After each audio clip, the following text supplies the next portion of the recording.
Adventist World Radio, the voice of hope. Radio feon'ny fanantenana na ny AWR. Za mbola tsy mifoana.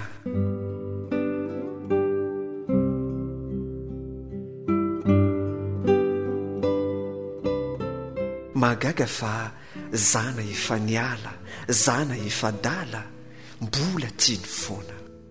Magaga fa zana efa tatsy, zana efa ratsy, mbola tsy nifoana. Magaga fa zana efa zao, zana efa tsy ao, mbola tsy nifoana. Magaga fa zana efa tonta, zana de mpanota, mbola tsy nifoana. Ny antony tsy haiko, tsy takatry ny saiko, tsy hitako hoe nahoana, fa mbola tsy nifoana.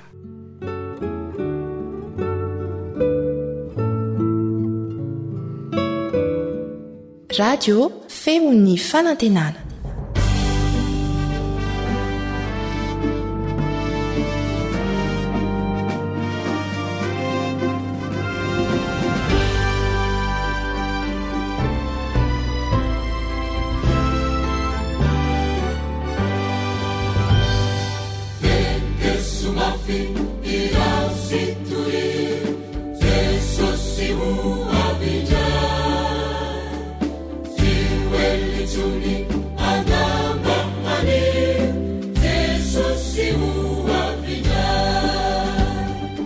Alasara ny faminanin'ny Baiboly. Alasara ny faminanin'ny Baiboly.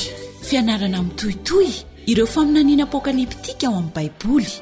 No man'ny radio Adventista iraisampirenena na ny feon'ny fanantenana ho anao.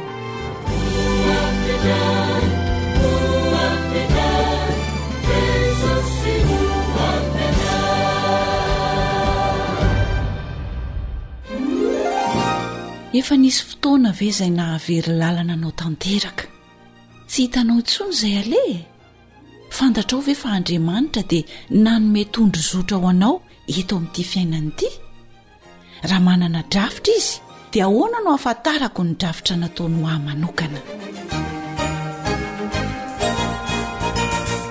Manasanao hanaraka famelabelarana ratsoratra masina atolotry ny foiben'ny radio Adventista iraisampirenena na ny AWR no man'ny Camille Ottoman, filoha lefitry ny AWR. Namanao Eliandre Mitantso no hanolotra izany amin'ny teny malagasy.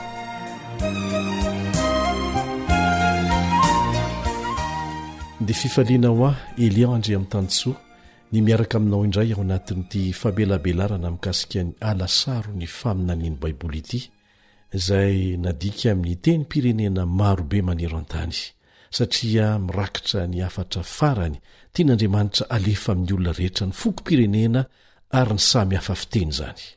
Ireo fotoana rehetra ny rahantsika teto nandalina amin'ny Baiboly dia fanandramana nafinaritra, nametrantsika fanontaniana sy namaliana ny sasany tamin'ireo fanontaniana sarotra indrindra amin'ny fiainana, ary mbola hanoy an'izany antrantsika amin'ny alalan'ity fandarantsika ity.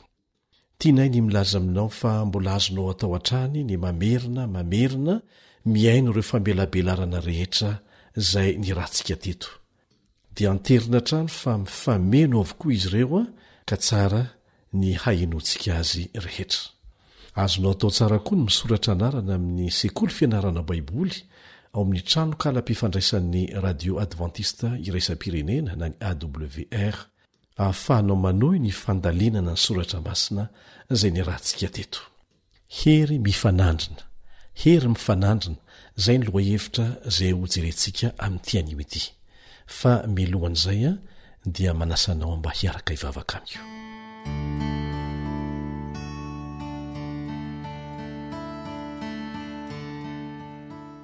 Rainay izay ny an-danitra, mpanjaka n'izao rehetra izao, mpanjaka ny fonay, Tompo, foaniny maizao aho, ary fenoy ny fanahinao masina. Mba tsy hiteny afa-tsy izay tianao olazaina, ampitaina amin'ny olona rehetra. Hosory amin'ny teninao irery ny molotro, sokafo ny fonay ary omeo saina matsilo ho afaka mandray tsara ny fahamarinana zarainao aminay. Ary ho vonona amin'ny andro farany izahay, fantatray fa miaro anay ianao, mideranao izay noho izany, mame voninahitra anao zahay amin'ny anara-tsarobidiny Jesosy. Amen.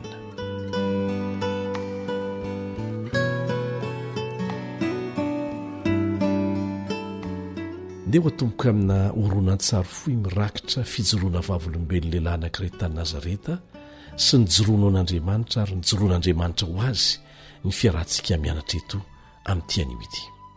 Amin'ny mahasilamo azy hatrany an-kibondreniny dia nampianarina hankahala kristianina hatramin'ny fahazazany Wisam. Koa rehefa nanapa-kevitra ho tonga kristianina ny anabaviny dia nirahany fianakaviana izy mba hamono an'io anabaviny io. Nanofy anefa izy ny alina milohany hamonony azy, izay ninono fa Andriamanitra mihitsy nanome izany azy. Dia nanjary niova hevitra izy, tsy namono ny anabaviny, fa lasa nanapa-kevitra indray hianatra Baiboly. Resy lahatra tamin'izay novakiny izy, ary tsy ela dia niverina tany Nazareta hizarany finoany vaovao tamin'ny fianakaviany. Tezitra mafy ny dadatoany ranandreany izany, dia nandidiny rehetra teo aminy, teo amin'ny manodidina hitorabato any Wisam. Niditra antsehatra nefa ny rahalahiny, ary taorianan'izay dia nasain'ny rainy hiala ny fireneny mihitsy Wisam. Tanamaro taty aoriana rehefa maty ny rainy Wisam sy ny dadatoany, dia nasain'ny reniny hiverina tany an-tanin'ny razana indray Wisam. Tombontsoa lehibe fanararoatra ho azy izany hizarana ny fahamarinan'i Jesosy tao Nazareta. Nomen'Andriamanitra saina izy hanangana karazana ivotoerana fanaovantsoa izay nampiasany ny Baiboly hampianarana teny Anglisy ho an'ny mpiaramonina taminy. Izany ny fomba nitorian'ny filazantsara. Ankoatr'izany moa dia nomen'ny AWR fitaovana antsoina hoe Mega Voice Wisam, izay fitaovana ahafahana miaino fampianarana Baiboly maro tsy ilana onjam-peo, ary nozarainy tamin'ireo mpiaramonina taminy izany. Tsy ela kory nefa dia niova ho ratsy indray ny toe-javatra, satria hitan'ireo zanakalahy ny dadatoany izay efa maty ny zavatra nataony Wisam. Izy ireo moa dia anisan'ireo izay nitorabato azy taona maro talohan'izao. Dia nanapa-kevitra izy ireo fa hanangona olona maro hankany an-trano Wisam hanafika azy ary hamono azy. Hen'ny Audrey vadiny Wisam nikorontana tany ambany rihana dia nivoakaingana izy hijery ny zavatra nitranga. Tonga dia fantany fa tandindomindoza Wisam vadiny, dia nandoalika ny vavaka izy. Nikapoka ny Wisam tamin'ny tehina viny sasany, fa niazakazaka niaro azy ny rahalahiny. Namoaka antsy ny zanak'olom-pirahalahy tamin'ny Wisam dia nanindrona azy. Nagaga nefa fa niforotra fotsiny ilay antsy, fa tsy nandratra ny Wisam na-kely aza. Dia gaga izy ireo. Noraisy ny rahalahiny Wisam lay antsy niforotra, dia hoy izy tamin'ireo olona saika mono any Wisam ireo, andramo vonoana ihany ny lehilahin'Andriamanitra e. Rehefa nandeha niala teo ireo olona saika mono azy ireo, dia nandrahona hoe tsy ho fantatrao hoe aiza na roviana fa ho vonoana ianao ary tsy maintsy matinay. Volana maro taty aoriana nefa dia naharay antso ataribiana naitra Wisam, fa maty ireo zanak'olo-mirahalahy tamin'ireo. Tratry ny loza teo pitengenana moto. Zany dia mampatsiaro antsika izay voalaza amin'ny Romanina 5:1-3 manao hoe, inona ary no lazaintsika raha Andriamanitra no momba antsika, iza no hatohitra antsika. Niteraka resabe tao amin'ny fiarahamonina silamo zany zavatra nitranga na agaga rehetra izany. Ka fantatry Wisam tamin'izay fotoana izay fa teo ny fotoana tsara indrindra hampiasana ny asa fitoriana amin'ny alalan'ny finday, izay fomba fiasa voizin'ny radio AWR amin'ny fomba manokana amin'izao fotoan'izao manero an-tany. Nitady olona avy hatrany izy handika ny toroteny amin'ny teny arabo, dia nahita lehilahy atao hoe Jamil izy, izay vonina avy hatrany hanampy azy. Dia niasa mafy nandritry ny andro maro Jamil. Indraindray aza niasa alimbe mihitsy nandika an'ireo toroteny ny fototra tamin'ny Baiboly, satria izany no alefa amin'ny alalan'ny finday ho an'ireo izay liana te hianatra. Raha teo ampamakiana n'ireny toroteny ireny Jamil, dia resy lahatra sy ny etsi-po tamin'ireo fampianarana madio izay hitany tao. dia voasintona izaran'izany tamin'ireo namany avy tao amin'ny fiangonana batista izay nisy azy jamila. Talanjona tamin'ireo fampianarana hitany tao koa io namany io dia nanapa-kevitra ny zaran'izany tamin'ny pastoran'izy ireo izay gaga tamin'ireo zavatra rehetra ny vakiny. Izany ny fiasan'ny fanahy masina. Vokatra izany dia nitadiavin'io pastora io Wisam mba hitory-teny tao amin'ny fiangonany. Nijoro tao amin'ny fiangonana batista Wisam, nizara ireo faminaniana ara-baiboly, niafatra ara-pahasalamana, ary tena resy lahatra ny fon'ireo ny aino. Ilay pastora sy ny akamaroan'ireo mpivavaka rehetra tao dia nanapa-kevitra no atao batisa ao amin'ny fiangonana advantista ny andro fafito. Rehefa nandrean'izany moa ny taleny AWR Ndoany Make dia nandeha tany izy hanatrika ny batisan'izy ireo. Ka tamin'ny andro sabata nafinaritra anankiray dia nanao fanimpom-pivavahana tao amin'ireny ranon'ny Jordana niaraka tamin'ireo olona ho atao batisa ireo, ny ekipan'ny AWR niaraka tamin'ireo pakasary. Niditra tsiraray tao amin'ny rano ireo olona atao batisa. Feno faliana Wisam nanao batisan'ireo fanahy sarobidy ireo niaraka tamin'ny pasteur Ndoany Make. Tsy hitanao ve fa maneho ny fomba mahagaga ampiasain'Andriamanitra izany, ary santionany amin'izay ampiasainy maneran-tany.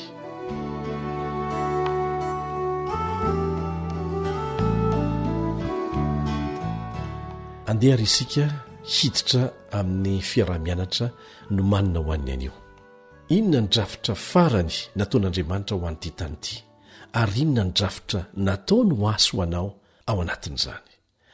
Ny namana Camille Ottoman izay nanomana izao famelabelarana izao dia nijoro vavolombelona fa ity afatra manokana mahakasika ny hery mifanandrina ity izay fandresantsika ny ampahany no fitaovana izay nampifo azy ary nanova ny zotry ny fiainany manontolo manokana mihitsy.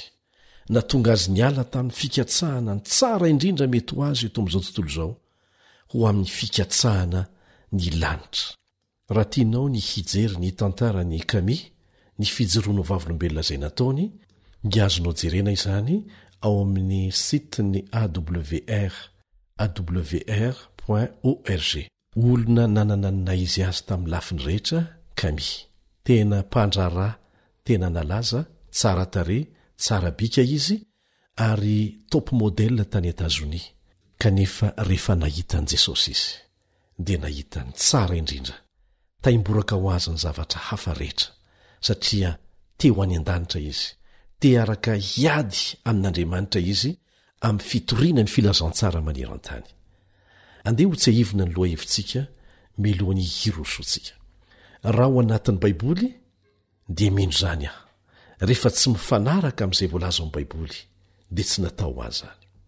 Ho jerentsika manontolo an'io ny tantara feno ny hery mifanandrina eo amin'ny Kristy sy Satana, manomboka ao amin'ny Genesisy hatrany amin'ny Apokalipsy. Vonina ve ianao?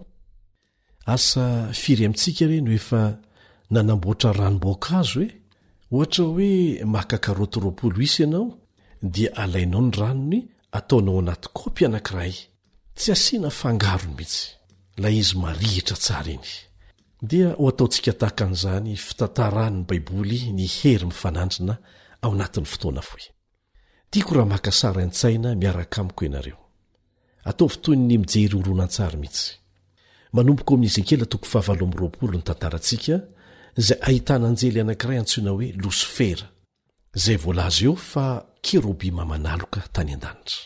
Mba ahazoana ny dikany hoe kerobima manaloka dia tsy maintsy miverina ao amin'ny testamenta taloha isika ao amin'ny Eksodosy 5:20, izay ahitantsika trano anankiray nasain'Andriamanitra nataony zanak'Israely, dia ny fitoerana masina izany. Izao indrindra mantsy ny baiko nataon'i Jehova tamin'i Mosesy tamin'izay fotoana izay. Asaivo manao fitoerana masina ho ahy izy dia honiny eo aminy aho. Dia nitanterahana ny fanamboarana ilay fitoerana masina, ary ny toromarika amin'ny atsipiriany nomen'Andriamanitra mihitsy no tsy maintsy narahana tamin'ny fanorenana azy. Nisy ny efitra masina indrindra tao amin'ny fitoerana masina io, izay tandindo ny efitry ny fiandrianan'Andriamanitra ny an-danitra. Nisy zavatra natsoina hoe fiarany fanekena tao, ary nipetraka teo amboniny ny antsoina hoe rakotra fanaovam-panavotana. Ary izany dia maneho ny seza fiandrianan'Andriamanitra. milaza amintsika zavatra tena manandanja izany fa any an-danitra ny fototry ny seza fiandrianan'andriamanitra dia ny lalàny. Hitanao fa io didifolo io mantsy dia nasian'andriamanitra napetraka ao anatin'ny fiara ny fanekena ao amin'ny efitra masina indrindra ao anatin'ny fitoerana masina io. Dia milaza ny baiboly fa amin'ny andaniny roa ny fiaran'ny fanekena dia misy anjely roa antsoina hoe anjely manaloka. Ny dikany hoe manaloka dia miaro na miambina.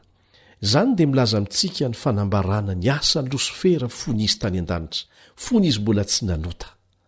Natao hiaro, hiambina ny lalàn'Andriamanitra anie izy. Nijoro teo amin'ny fanatrehan'Andriamanitra izy, natao hiaro ny fahamasinana ny lalàna izy, izay fototry ny fanjakan'Andriamanitra. Ary mitantara amintsika ny mpaminany Ezekela ao amin'ny Ezekela 7:20 fa Losifera dia tonga lafatra tamin'ny lafiny rehetra mandra-pahita eloka na ota tao aminy. Inona moa no atao hoe ota? Ny tenin'Andriamanitra dia milaza fa ny fahotana dia ny fandikana ny didin'Andriamanitra. Mampalahelo, Losifera izay natao hiaro ny lalàn'Andriamanitra nanjary niodina nandikan'izany lalàna izany. Satria tonga nankahalanyio lalàna narovana io izy noho ny fitsiriritana ny voninahitr'Andriamanitra, fa tsy noho ny faratsian'ilay lalàna akory. Dia naheliny tsikelikely tamin'ireo anjely ny fotokeviny, dia voatarika ny ray apatelo ny anjely. Hikomy tamin'Andriamanitra, niady tamin'Andriamanitra, kanefa resy dia nazera tetỳ an-tany. Efa nandany fotoana maromaro ny rahana nianatra ny amin'izany isika. Mety ho fantatrao ve hoe ahoana ny fomba namitahany Satana reo anjely ireo? Niteny ve Losifera hoe ianareo anjely masina, te ho ratsy miaraka amiko ve ianareo? Tsia, tsy famitahany izany. Fetsy tsy mahira-tsaina mihoatra noho izany ny fitaka nataony Satana. Milaza amintsika ny Isaia 4:10 fa nanandra tena Losifera nilaza hoe ho tahaka ny avo indrindra.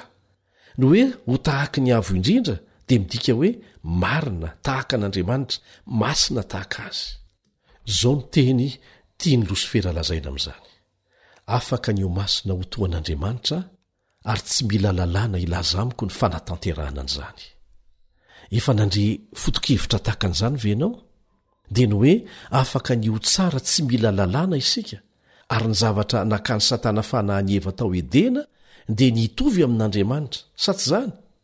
Ry namako, fotokevitry ny fanamarinan-tena izany, izay mihevitra fa azontsika atao tsy misy an'Andriamanitra ny zavatra rehetra, ary izany na voafitaka ny ampatelon'ireo anjely tany an-danitra.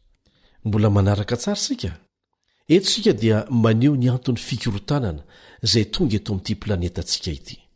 Tsy haritra nefa izany toe-javatra izany ry havana, satria manana drafitra maty-paika hanavotana sy hanavotana anao Andriamanitra.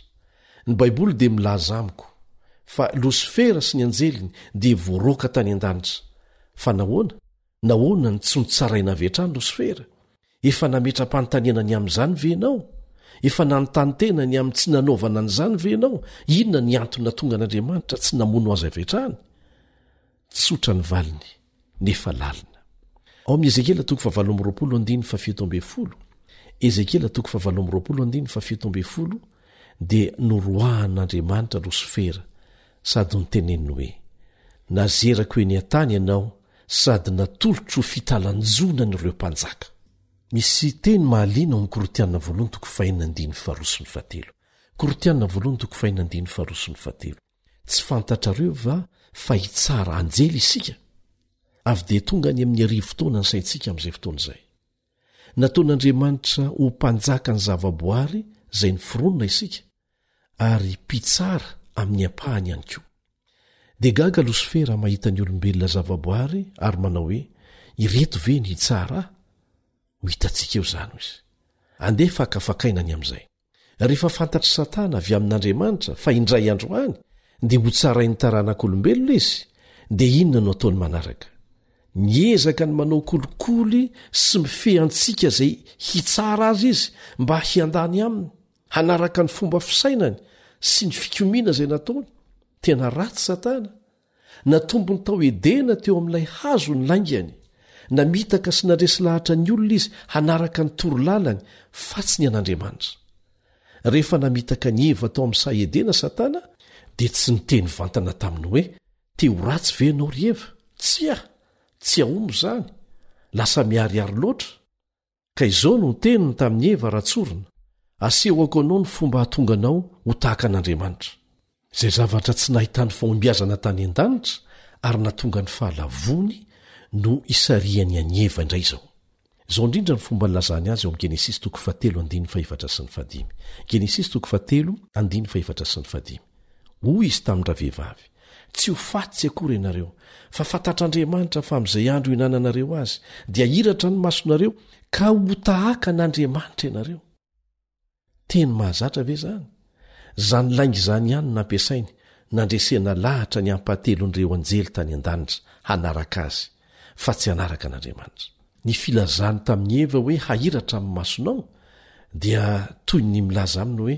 mbola jamby ianao zao ny nampalahelo moa dia nifidy ny salasalany amin'ny toetra an'Andriamanitra Adama sy Eva ray aman-drenitsika ary izay fisalasalana izay raha vao tsy resy dia fanomboany faharesena mbola zany hoe zany satana tao amintsika amin'izao fotoana izao niteraka toe-javatra tena sarotra izany dia tonga tao amin'ny zaridaina Jesosy nampanantena fahofaty no ny fahotan'izy ireo izy mba azon'ny olona mifidy ny lanitra indray fitiavana manahoana ry izany ilay biby novonoina voalohany mba hahafahana maka ny hody sy ilay biby ho atafy an'izy mivady dia maneho ara-tandindona an' Jesosy izay ho faty isolo antsika mba hahafahany manafy antsika ny fahamarinany eny tian'Andriamanitra ho vonjena isika ary tia no vavolombelony tena toetra ny satana ary hitsara azy rehefa ny an-danitra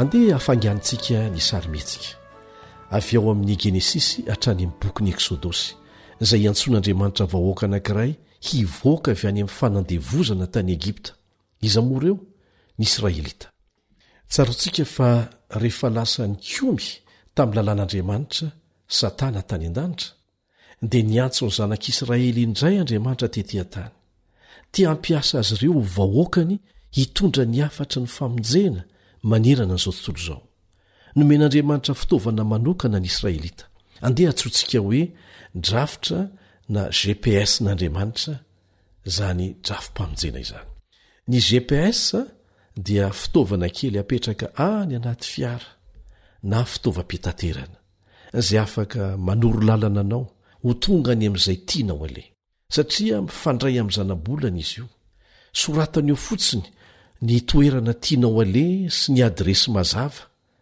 dia tsy mila miasa saina ianao fa atorony hatramin'ny atsipiriany ny lalana rehetra hatongavanao any na dia any amin'ny toerana tsy mbola nalehanao mihitsy aza ary tsy misy diso zany efa nahitan'izany aho tany ivelany ary tena nitolagaga mihitsy tamin'ny fomba fiasany ny drafitry ny filazantsara ny famonjena dia azontsika hoarina amin'ny GPS n'Andriamanitra fantatr'Andriamanitra fa ilayntsika hitondro zotrany io efa nataony meloa zany rehefa latsaka tamin'ny fitaka isika ary very mirenireny tsy mahita lalana izay ale dia mila nitaridalana mazava mba hiverenantsika mody indray any an-trano ahita ny lalana miverina amin'Andriamanitra dia nijery tamin'ny mpitiavana ny Israelita Andriamanitra ary niteny hoe hanome fanomezana manokana ho anareo aho ao anatin'izany fanomezana izany ny lalàna tiako ny ampiasa anareo Israelita mba hanome io tondro zotra io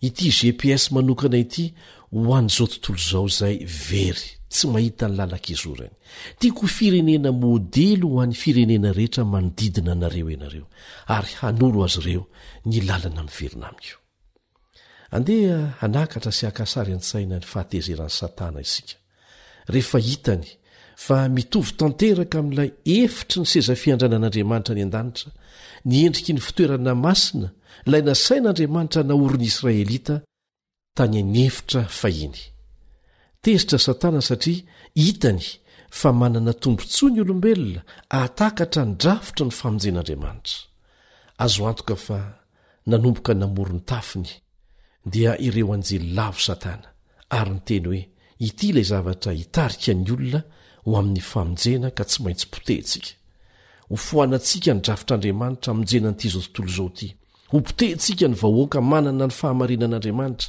tsy azontsika vely hiparitaka maneran-tany ny fahamarinana ary raha nanaraka ny resaka nolazainy nika tamin'ny kami ianareo izay notantarainy nijoroano vavolombelona tao anatin'ny iray tamin'ireo famelabelarana efa narantsika teto dia nilaza mihitsy nika fa izy dia nisan'ireo iraka satana hanapotika ny kristianisma nolazainy mihitsy aza hoe misy logisiel izay ny foronona mihitsy niaraka tamin'ny satana mba hahafahana manatanteraka n'izany maneran-tany ary manantena izy ireo fa tsy ho ela dia ho potika ny tena kristianina marina tena efa fikasan'ny satana ry havana ny hanapotika ny odrafitra nataon'andriamanitra hamonjena antsika olombelona io ka mety an-tany ianao hoe inona io drafitra io ahoana ny mahatonga azy ho lalana makany amin'ny famonjena andeha hakasary an-tsaina ny endrika io trano na ny fitoerana masina teo anivon'ny zanak'Israely tany anefitra io isika andeha ho jerentsika avy eny ambony ny fitoerana masina toy ny hoe manidina eo amboniny isika dia ahita ianao fa misy kianjy io ivelany eo misy faritra malalaka manodidina ilay fitoerana masina mahita fanaka roa eo ianao nataon'andriamanitra isy dikany manokana avokoa ireo fanaka tsirairay ireo na ny tao ivelany izay antsoina hoe kianja na ny tao anatin'io fitoerana masina io ny voalohany hitantsika io dia ny alitara fanaovana fanatitra isaky ny manota ny zanak'Israely anankiray dia mitondra biby atao fanatitra eo iny biby iny lasa misolo eloka azy lasa sorona ilay biby maneho milohan'i Jesosy Kristy ilay zanak'ondrin'Andriamanitra izay ho faty hisolo eloka antsika izany ny manaraka dia ny tavy fisasana izay no eteo ivelany eo zany no hanasan'ny mpisorona ny tanany sy ny tongony milohany hidirany ao amin'ny fitoerana masina maneho inony zany eo amin'ny filazantsara maneho ny batisa izany amin'izao fotoana izao dia andeha hiditra ao amin'ny efitra masina isika dia hitantsika ao ny latabatry ny mofo aseho misy mofo aseho ambon'ilay latabatra maneho ny ten'Andriamanitra izany ilay mofinaina voalaza ao Matitoko 4:1 Matitoko 4:1 tsy ny mofo ihany no iveloman'ny olona fa ny teny rehetra izay aloako ny vavan'Andriamanitra dia miodina kely indray ianao anaty fitoerana masina ao ihany ao anatin'ny efitra masina mahita ny alitara fandoroana didika azomanitra izay maneho ny vavaka ataontsika rehefa izany dia hitanao ny fanaovanjiry fitorantsana izay tandindona mampiseho ny fanahy masina sy ny fijoroantsika ho vavolombelona hitondra jiro hanazava izao tontolo izao amin'ny alalan'ny fahamarinany ten'Andriamanitra eo ambany fitarihan'ny fanahy masina hitanao ry namako ianao ny fahazavana izao tontolo izao tsy azo afenina ny tanàna miorona eny amin'ny avoana hoy Jesosy tokony hamiratra ho an'i Jesosy ianao izany no fijoroanao vavolombelona tsy hoe nandray ny fahamarinana fotsiny ianao ary manolo tena eo amin'ny ranony batisa fa mizaran'izany hanaiky ho jiro eo ampelatanan'Andriamanitra eo ambany fitarihan'ny fanahy masina andeha indray isika hiditra ao amin'ny efitra masina indrindra satria mizara roa ilay efitra masina na hitantsika andreo zavatra andresana teo ireo dia jerentsika indray ny ao anatin'ny efitra masina indrindra dia hitanao ao ny fiaran'ny fanekena miaraka mididy folo ao anatiny io ny fanorena ny drafitra ao antsika ahoana ary ny mahadrafitry ny filazantsaran'Andriamanitra na ny drafitry ny famonjena io fitoerana masina io raha mijery akaiky ny sary ianao ka manandrana manisy marika manodidina ny ivelan'ireo fanaka dia inona re no hitanao hoe hazo fijaliana no hitanao azonao an-tsaina ve fa anarivo fotoana talohan'ny natongavan'i Jesosy olombelona teto an-tany dia naseho ny faminaniany ny fitoerana masina fa ho faty eo amin'ny hazo fijaliana no ny fahotantsika Jesosy zao ny voalaza ao amin'ny Jaona izaho no lalana sy fahamarinana ary fiainana Jesosy no niteny an'izay dia nitoizany hoe tsy misy olona makany amin'ray raha tsy amin'ny alalako io azo fijaliana io no tonga tetezana nampifandraindray ny lanitra sy ny tany ahafahantsika miverina amin'Andriamanitra indray efa ndresantsika teto fa maneho an'i Kristy nombona teo amin'ny hazo fijaliana ireo biby izay novonoana teo ami'kianja ny fitoerana masina. Izany ny drafitra nataon'Andriamanitra nafahana antsika. Ny zanak'Israely ohatra dia nafahan'Andriamanitra avy tamin'ny fanandevozana ary voatantara ao amin'ny Eksodosy 12 izany. Fa mielohan na nafahana azy ireo dia nisy zavatra nasian'Andriamanitra nataony. Dia ny fanosorana rano tolambaravara ny isa-tokantrano. Fanakainina no asehoan'izany. Ny alitara fandoroana fanatitra. Rehefa nandeha nanenjika azy ireo Farao ary natratra azy ireo nitoby teo amoron'ny ranomasina mena, dia inona no nataon'Andriamanitra? Nosokafany ranomasina mena. Inona moa no asehoan'izany? Ny tavy fisasany batisa no asehoan'izany. Voalazo amin'ny Korinthiana 1:10, fa izany ny fomba nanaovana batisa ny zanak'Israely rehefa noafahana avy tao Egipta izy ireo. Maty tao amin'ny ranomasina io Farao sy ny miaramilany izay nanandevo azy ireo, araka ny voalazo amin'ny Eksodosy 12:7. Rehefa tonga teny ampitan'ny ranomasina mena izy ireo, ao amin'ny Eksodosy 12:1, dia inona indray no nitranga? Niantsoantso ry zareo. Nony zahay, vinanio anie ny zavatra nataon'Andriamanitra ho an'ny olona, narotsany indray ny mana, ilay mofo avy any an-danitra. Ary izany dia mampatsiaro antsika ny mofo aseho teo ambony latabatra tao amin'ny efitra masina. Dia hoy Andriamanitra tamin'izy ireo amin'ny Eksodosy 7:20. Ianareo no arenako manokana. Ianareo no tiako ampiasaina ho fahazavana izao tontolo izao. Hitondra famonjena ho an'ny hafa. Maneho amintsika ny fanaovanjiry fitorantsana izany. Misy dikany avokoa ny zavatra rehetra tao anatin'ny fitoerana masina sy ny teo ivelany. Ny teny tamin'i Mosesy Andriamanitra, lazao ny oloko hanomana ny tenany 3 andro, fa hiona amiko, amin'ny fiomanana ao am-po hiona amin'Andriamanitra. Maneho ny vavaka izay tandindona asehoan'ny alitara fandoroana didikazo manitra izany. Nahoana moa no tokony hiomana amin'ny fony rehetra izy ireo, mielohan'ny hionana amin'Andriamanitra?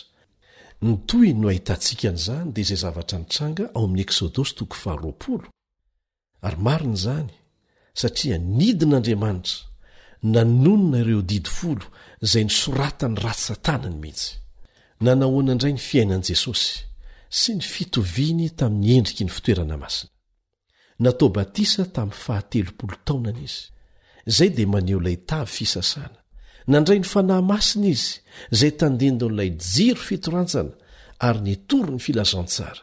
Ary ny tena misongadina indrindra, dia izy mihitsy ilay zanak'ondrin'Andriamanitra nanaisotra ny fahotany izao tontolo izao teo amin'ny hazo fijaliana.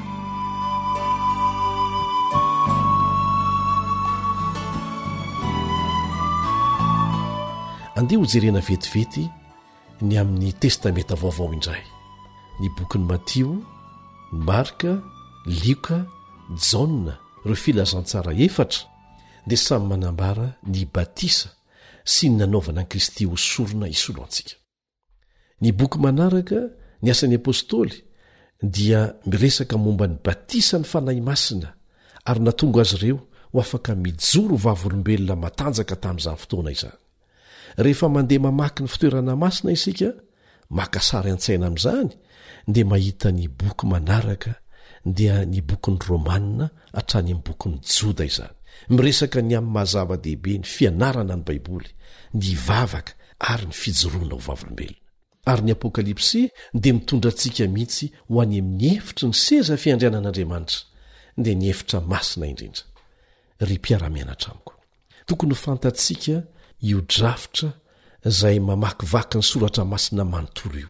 Io ny plany ny famonjena antsika. Dia nasehon'Andriamanitra antsika misesisesy mihitsy ireo dingana rahana raha te ho voavonjy ianao, raha te ho voavonjy aho. Zao ny voasoratra ao amin'ny Romanina 10:7. Romanina 10:7. Raha manaiky an' Jesosy ho tompo amin'ny vavanao ianao ary mino amin'ny fonao f'Andriamanitra efa nanangana azy tamin'ny maty, dia ho vonjeny ianao. Raha manaiky an'izany ianao dia atao batisa, sa tsy izany? Dia mijano eo ve isika misy dingana hafa ho amin'ny lalan'Andriamanitra ve aorianany batisa? Eny, misy tokoa. Ny manaraka, raha tena vita batisa aho ka manara-dian'i Kristy, dia hianatra sy azona ny ten'Andriamanitra, izay mofinaina natao hoaniko isan'andro. hivavaka amin'Andriamanitra mba hanatsarana ny fifandraisanay ary hijoro vavolombelona ny amin'ny fitiavan'ny tompo amin'ny hafa eo ambany fitarian'ny fanahy masina. Eo amin'ny lalan'Andriamanitra mankany amin'ny famonjena dia fantaro hoe voatarika ho aiza ianao amin'ny farany. Marina izany. Zao mivolaza amin'ny Jaona 4:15. Raha tia ahy ianareo dia hitandrina ny didiko. Tena feno izany dingana izany, izany drafitra izany dia tena matipaika. Azagaga raha matezitra ny Satana ireo drafitra ny famonjena nataon'Andriamanitra ho antsika ireo. Ny testamenta taloha iray manontolo dia maneho ny fiezahan'ny devoly hanapotika ilay vahoaka manana ny drafitra ary hanapotika ilay drafitra mihitsy, kanefa niterizin'Andriamanitra hatrany izany. Notarian'ny Satana ikomy tamin'Andriamanitra koa ny zanak'Israely dia lasa nanompo sampy, dia navelan'Andriamanitra hanaraka ny sitrapony, dia nizotra nakany amin'ny fanandevozana tany Babilôna, kanefa tsy nijanona teo Andriamanitra. Inona ny tranga manaraka? Tafiditra ao amin'ny voalohany amin'ireo faminaniana 3 ao am-bokin'i Daniela isika. Ahitantsika any Babilôna. Ny faminaniana voalohany dia ny amin'ny 70 herinandro. Momba ny inona io faminaniana io? Tsorintsika amin'ny alalan'ny fanoharany zandry namana. Ilay faminaniana dia Andriamanitra miteny amin'ny Israely dia ilay iray izay tondroy ny fitoerana masina fa ho avy afaka 70 herinandro. Ary raha tsy vonina andray an'i Jesosy izy ireo fa manohy ikomy ihany dia ho alana amin'ilay drafitra, homena olo-kafa. Dia inona moa ny zavatra nitranga? Tsy vonina ny Israely rehefa tonga tokoa Jesosy, satria nilavin'izy ireo Kristy. Fantatsika ny tantara, fantatrao ve ny zavatra nitranga rehefa maty Jesosy? Rovotra ny zara roa avy any ambony ka hatrany amban'ilay voaly tao amin'ny fitoerana masina. Midika inona izany?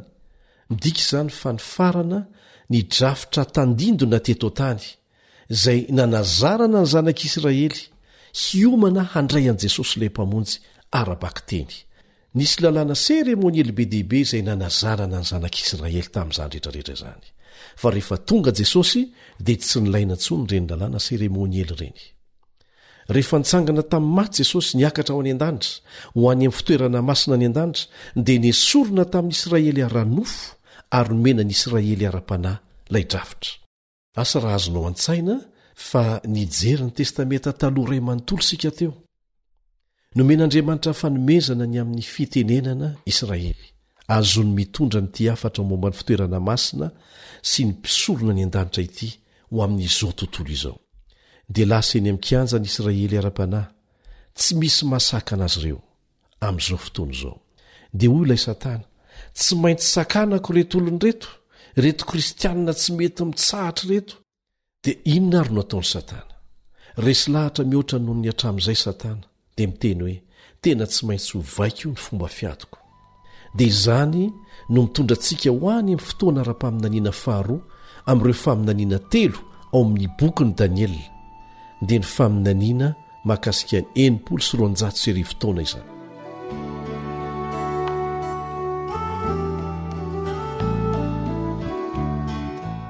Araka ny efa nianarantsika dia io faminaniana io no milaza tsotra fotsiny fa isy fahefana antsoina hoe tandroka kely isy eo.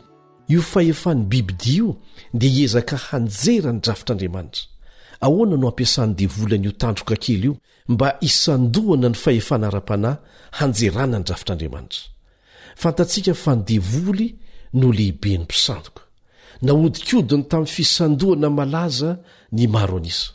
Tsarovo ny namana fa isaky ny fahamarinana anankiray ao amin'ny Baiboly dia namoronan'ny Satana fisandohana avokoa. Tsarovo izay.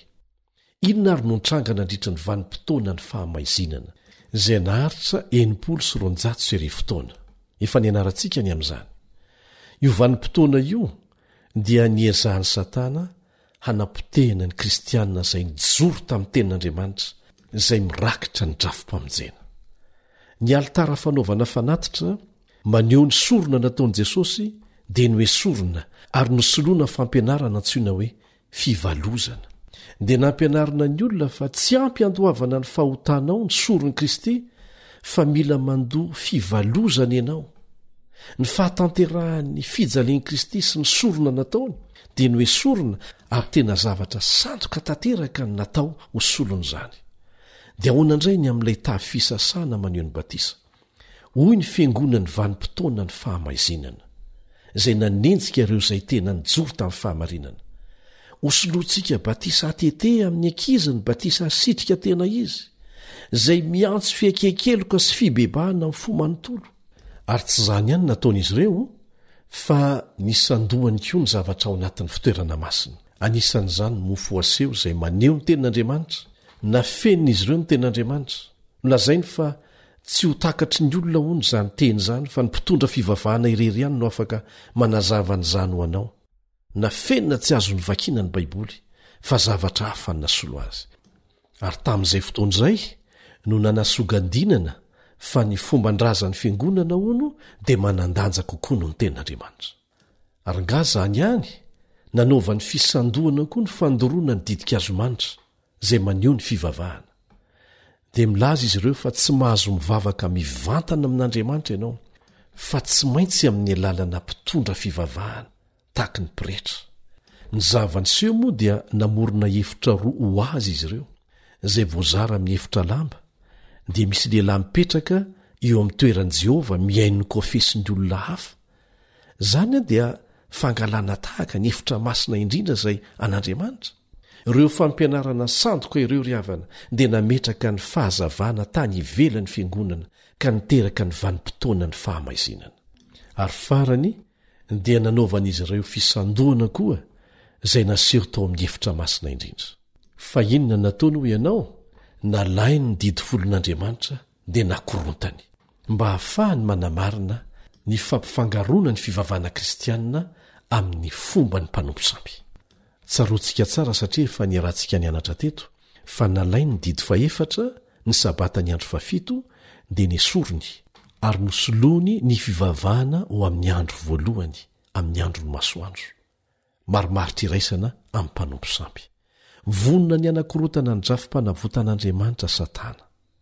Tia no very isika, tia no very ianao, dia ho kive isika. Inona ary zao nataon'Andriamanitra? Mbola misy faminaniana anankiray fanampiny antsoina hoe faminania ny 720 taona. Ary milaza io faminaniana io fa ny farina tamin'ny taona 470 io faminaniana momba ny 720 taona io. Anisan'ny fianarana lalina mahafinaritra koa izy io, izay mbola ho azavaintsika eto amin'ny fanarahanao ny fandarana vokary ny feo ny fanantenana. Ilaiko anefa ny milaza aminao izao teboka izao mahakasika ny 720 taona. Ao anatin'io vanim-potoana io dia ho diovina na harenina averina milohan'ny fitoerana masina. Hitanao, milaza ny Daniela 7:4 fa averina mitoerany ara-dalàna izany, averina milaon'ny indray ny lalàn'Andriamanitra. Dia jereo ty, mario tsara nge zavatra nataon'Andriamanitra tao anatin'ny 500 taona, nanomboka mamerina indray ny fahamarinana rehetra izay nazera nandritra ny vanim-potoana ny fahamaizinana izy. Nisy lehilahy anankiray antsoina hoe John Wycliffe izay niditra tao amin'ny sehitry ny tantarany tany tamin'ny taona 310. Inona nampanaovan'Andriamanitra nyity lehilahy ty? Nandika ny Baiboly ho amin'ny fitenin'ny sarambambe mahoaka izy.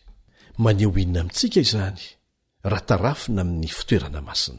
Izany dia maneho ny famerenana amin'ny laoniny ny latabatry ny mofo aseho. Izy no antony hahafahantsika mamaky ny Baiboly amin'ny fitenintsika kehitriny. Dia tamin'ny taona 327 indray 327 dia teraka ny lehilahy anankiray natao hoe Martin Luther. Zany ka lehilahin'Andriamanitra. Izy no nanomboka ny fanavaozam-pivavahana protestanta tamin'ny taona 500. Tamin'ny alalany no namerenan'Andriamanitra ny fahamarinana momba ny soron'i Jesosy Kristy, ny solony elontsika teo amin'ny hazo fijaliana, ary no itsiny mazava ny fisandohana na solo an'izany dia ny fivalozana. Dia ren'Andriamanitra no ny fietsehana loteranina.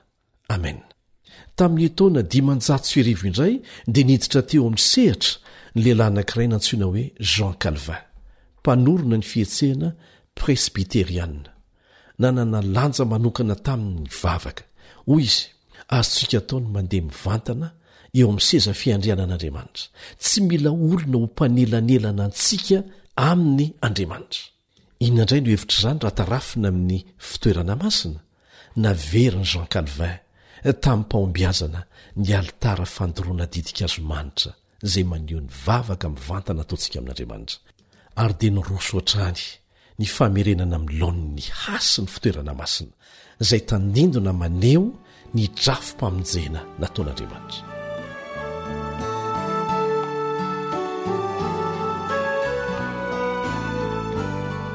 Tamin'ny taona 990 dia nisy lehilahy anankiray nantsona hoe 10Sept2022. Raha teo ampianarana ny Baiboly izy dia niteny hoe: andraso kely aloha, tsy azonao atao batisa amin'ny rano teteny zaza, satria tsy zany no ampianarany soratra masina. Mazava tsara izy ity, tsy zany no modely nasehon'i Jesosy. Milaza mazava mantsy ny Baiboly, fa tsy maintsy miaikeliko ianao ary vonina ny hahafoy ny fahazaran-dratsy rehetra taloha, dia maneho ampahabe maso an'izany amin'ny alalan'ny batisa. Izay fanehoana raha tandindona, ny fandevenana ny fahotana sy ny fitsanganana ho amin'ny fiainana vaovao. Inona moa no aseho an'ilay batisa teo amin'ny fitoerana masina? Ilay tavy fisasana. Tena naverina amin'ny laony mihitsy ny foto-kevitra napetrak'Andriamanitra hatrany voalohany mahakasika an'izany. Nanjary mpanorona fihetsehana batista izy izay nampisongadina manokana ny batisa ara-Baiboly.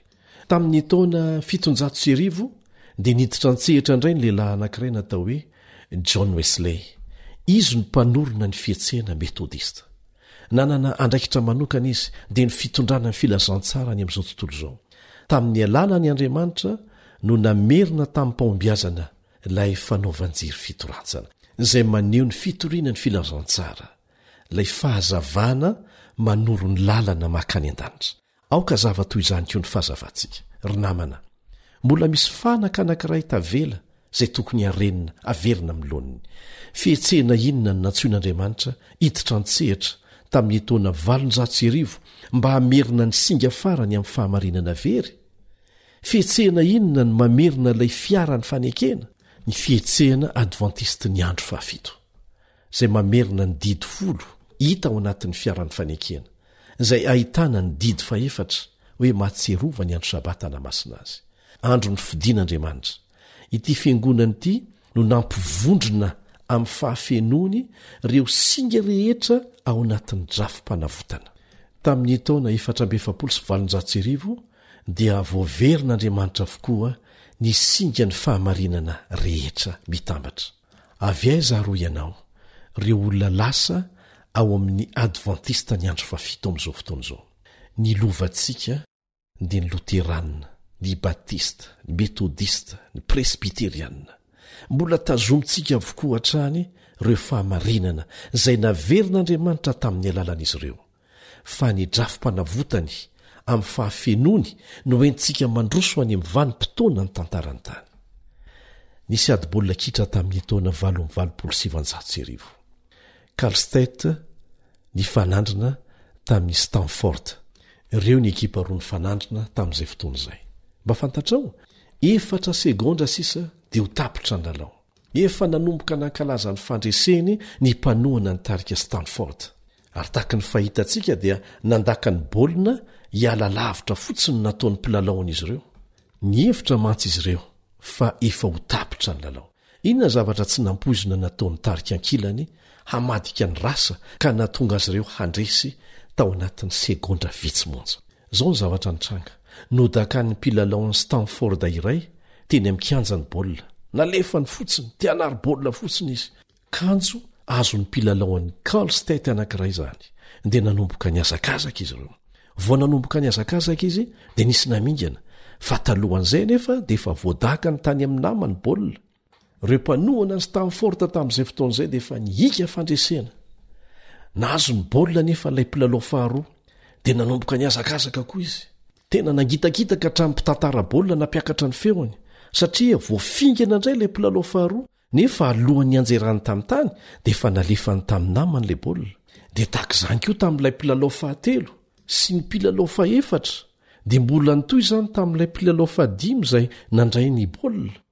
Azo ny mpilalao fahenina ny baolina, niorakoraka ny rehetra, sady tafatsangana niazakazaka ny oatra ny faritra faran'ilay mpilalao fahenina azony izy ireo ny fandresena tamin'ny fotoana sy ny fomba tsy nampoizindrehetra ry namako eo amin'ny kianja ireo mpiteny zava-maneno ny devoly amin'izao fotoana izao mihevitra izy ireo fa vita ny lalao mihevitra izy ireo fa isika kristianina mitandrina ny didin'andriamanitra ireo mino tanteraka ny baiboly ary mitazona ny fahamarinana rehetra dia vahoaka resy ry namako irian'andriamanitra ho fitaitsika ny lalao andao ho faranana izany dia ody isika tsy misy fotoana tavela intsony eo amin'ny famantaranandro andao hiara-asa amin'andriamanitra tsy maintsy ho tanteraka ny faminaniana farany dia ny fahatongavan'ilay vatso ny an-datanana maneho ny fanjakan'andriamanitra izay ho apetraka mandrakizay eto amin'ity tany ity raha tianao ny hiara-mandresy amin'andriamanitra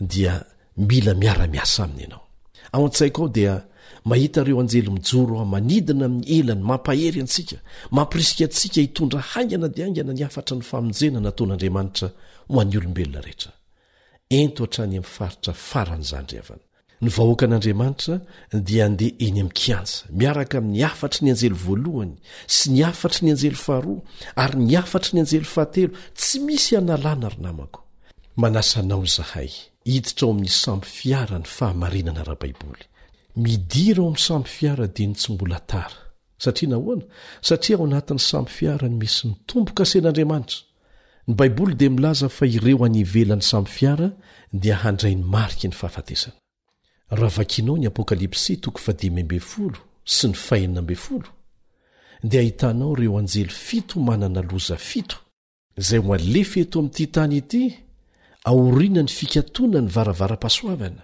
voalaza ao fa mivoaka avy amin'ny fitoerana masina indrindra izy ireo nahoana satria ireo izay tratry ny loza dia ireo izay tsy ny raharaha sy nandaza hita tao anatin'ny efitra masina indrindra moa ve tokony atahotra ny loza 7 avy ireo izay nifidy ny hiditra ao anaty samby fiara arak'izany tsia mazava izay voalaza ao amin'ny salamy 1:70 tena tiako izy ity salamy 1:70 zao ny voalaza eo amin'ny andininy voalohany ny mitoetra ao amin'ny fiirena izay aniavo indrindra dia monina eo amban'ny aloko ny sitoa tena fampanantenana ho an'ny fiarovana azo antoka izandry namana eo amin'ny andininy 10 dia zao ny voalaza tsisy loza anjoanao na aretina anakaiky nylainao mety hiara-ny loza miseho izay maneho ny famantarana ny fahakekezan'ny farany izy ireo saingy tsy ho voakasiky ny loza 7 kosa ireo izay mbola tratra velona eto amin'ity tany ity milohan'ny fihevian' Jesosy indray ny amin'irao ny lanitra satria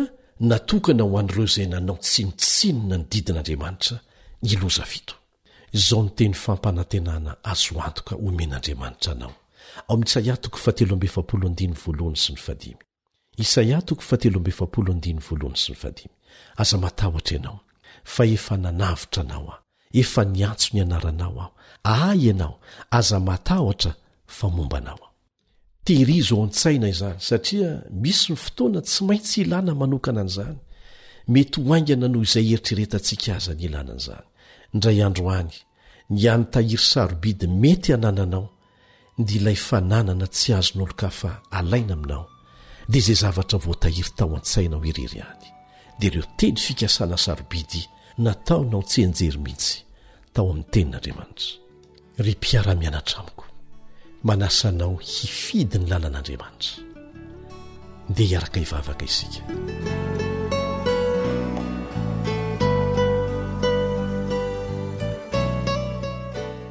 irainay izay ny an-danitra mpanjaka an'izao rehetra izao mivavaka mba hijoro mafy amin'ny fahamarinana ny tsirairay avy aminay ka hiambina trany amin'ireo fandriky satana izahay ary hitaky ampinoana ireo teny fampanantenana nataonao ho fiarovana anay mieloha ny evinao indrainy amin'irao ny lanitra hazony amin'ny tana maherinao izay Jesosy eo ampiandrasana ny fihevinao tsy ho eleny amin'irao ny lanitra azy rehetra manelingelona na manakana anay tsy ho vonona amin'izany fiavinao indray tsy ho eleny amin'irao ny lanitra izany dia esory aminay angatahanay amin'ny anaran'i Jesosy izany amen.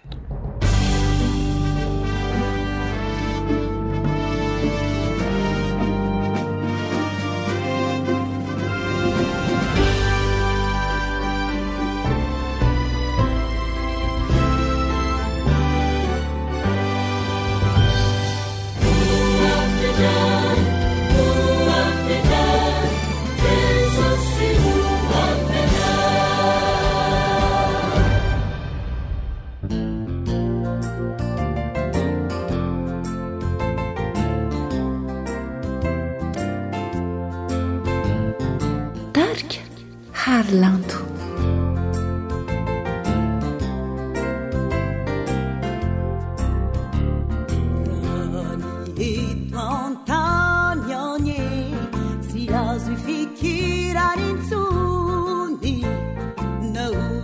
Manana si azonao sakanana falamba mena no miondy anao fanyaondany trany anye misy harena ambony naory anao na manana si azonao sakanana falapavolamé hena no miondy anao aza mitahiry tointso kalala weti ofenu pandruba pikumi animiti fukeliti faleu kusa aminisisa tehirizunyanzarana asibura kichawanya paradisa sinzuvini huavina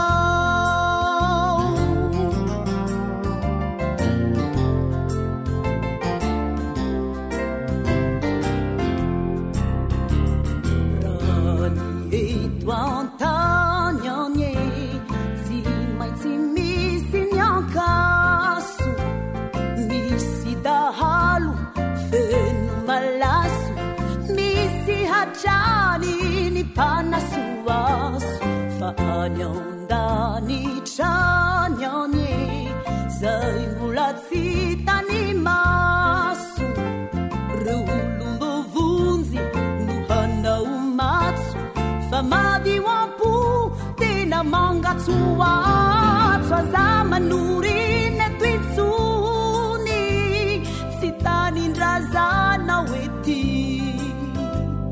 rafetu laitrano any ambony tanany vantana nary fa amino tena sahaza fa haolanao anao I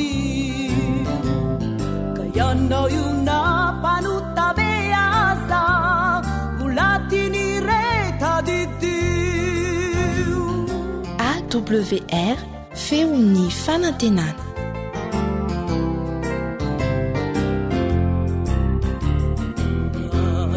Eto antany anye misy andro sy halina foana mitaintaina lava milonjy ny tava manay ny ampitso zay mety tranga fanyaondany trany anye mba misy maty masoandro zay soloana zava tempoly tsy orava fa mirapira tanano holalondava za mifikitra tointsony fandrioanio ny toeranao ny entanao ahorony ny famarinany katsao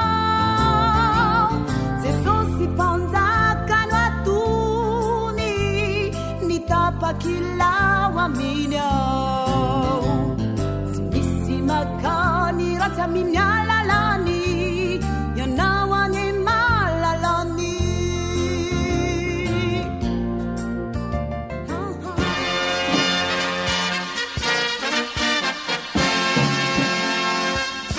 Adventist World Radio, The Voice of Hope. Radio feony fanantenana. Ny farana treto ny fanarahanao ny fandaharan'ny radio feo fanantenana na ny AWR amin'ny teny malagasy. Azonao ataony mamerina miaino sy maka maimaimpona ny fandaharana vokarinay amin'ny teny pirenena mihoatriny 100 amin'ny fotoana rehetra. Raisoaryn'ny adresy ahafahanao manao izany. awr.org na feofanantenana.org.